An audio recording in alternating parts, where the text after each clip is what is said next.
I do a deal before I have a company. So I do a transaction, and this is like, it's 5 years ago, people are still writing checks every once in a while. No business license, no LLC. I got nothing. No insurance. This is just a thought. Like, I wonder if we can do this. And I mean, I'm a sales guy, so when somebody offers you and you can get a chance to close, you close. I can do that. So I'm like, yeah. And they're like, who do I make the check out to? I don't have a name. And literally, the first thing that came to mind was AB Consulting. And so I got the check in the first deal before I had a bank. I went to the bank account with the check. I'm like, I need to, deposit this. I need to start a checking account with this name on it and deposit this thing. And I need to go now. I got to go do a business license and do all the things. But like, I'll say this: there are a lot of guys out there that talk about, like, it's funny you mentioned the side hustles. Yeah. And there's a group of people that say, if you're going to start a pressure washing business, go out and get the business, then go buy the equipment to go execute. That's right. And that's what you did. Yeah. I mean, it just did on a larger scale. And it just worked out. I mean, yeah, still like it sure. wasn't, I was just kind of being me and trying to sell and see if I get a deal. And this guy's like,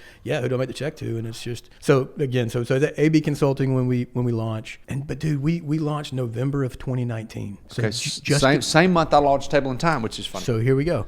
Just in time for COVID. Yeah. Which was definitely not part of the 1 year plan. No, definitely. And the reality is that it's one of those things that we kind of see God's hand on. It's like, if we had waited much longer, would never have launched the business, never would have stepped out. The two things that I've never really been great at that I've always needed support would be accounting. So I had gone out and gotten all of my accounting outsourced right out of the gate to make sure I had solid financials, with a CPA. And it was time for me to hire a credit person. And so, doing underwriting. So imagine like a package, I get an opportunity that comes in. Well, you didn't ever do that with the other stuff?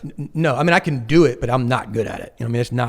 Again, that's more of like, I'm going to sit down, spread the financials, put this thing together, write up and do all the stuff. And I mean, in the beginning, man, I had to do all of it. You know what I mean? Like the docs, the thing. You don't want to do that. You don't want to do that. But I knew that I needed to get a really good credit person in. And we hired a young lady named Madeline who actually is just now exiting the business. We've got another credit person coming in. She's got a family business that she's going to go into. And she was the first full time. And similar to Deb, I did spend more time interviewing her. She was at a bank. She had been in bank credit for about 4 or 5 years. Yeah. And so she had good experience, came highly recommended by a friend. And I remember I went to met her at Red Cat downtown. Yeah. That was our first deal. And I left there and Lauren's like, LB's calling me. She's like, hey, what'd you think? And I'm like, buddy, she's awesome, but there's no chance she's going to leave the bank and come to our startup. There's 1.5 of us. You know what I mean? Like, we don't even have an office. There's exactly right. I'm like, there's no chance she's coming aboard. And dude, I always give her the most credit. Like, she's this credit person, but she is a tough woman. Like, she's strong personality, man, gets junk done, fighter. Great. So she called me within 24 hours and she's like, hey, I want the job. And I said, okay, great. And I'm like, we started negotiating the deal and got her to a number, and the rest was kind of history. And so she jumped on, and really, it's interesting. She was the first full-time hire. And again, for just listeners out there, delegating the things that you're not strong. Oh, gotcha. Do it as quickly as possible, because what ended up happening was I got to, now that I had Deb and Madeline, I got to focus on just selling. Why did you bring on an investor? It was one of the prayer requests. It was just having some financial security in a season that we just was just new to us. And so we knew this person. And again, we went to a friend who's got, extremely successful, has sold his own business, and he really has a small family office now. He does like 2 or 3 investments, and he was asking for, hindsight 2020, I didn't realize what a great deal we got. He took next to nothing, and just kind of said, hey man, I believe in you. I'll back you. And I'll support you. So it was one of those green lights. But listen, Thomas, I'm telling you, man, the way that God works. And he said yes. And then you see it later.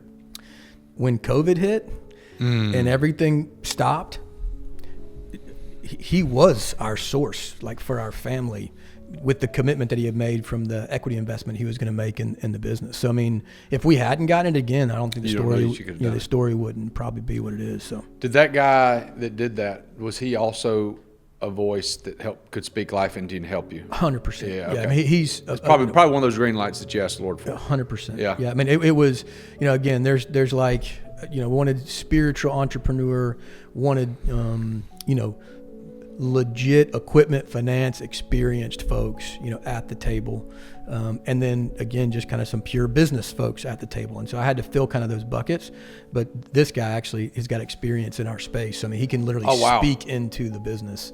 He is without a doubt. And again, he's a private investor. So sure. Yeah. Don't say his name. Yeah. But, I mean, I talk to him once a week and I'm asking him all the things, you know what I mean? Yeah. I mean, when it comes to just practical application and development, I mean, he's really my go-to. So, man. And he paid us to do that. You know what I mean? Like he's got an equity and stake in the business now, but like that was, it was certainly, I think it was really smart for us. Completely understand, kind of bootstrapping something, not bringing on investors. Yeah. For whatever reason, when we just kind of got the cards on the table, it made sense for us, especially with what we got to retain. This is not like, it's not like starting a restaurant. Yeah. I mean, this is extremely capital intensive. Yep. Even though you knew the business, you got to have some money.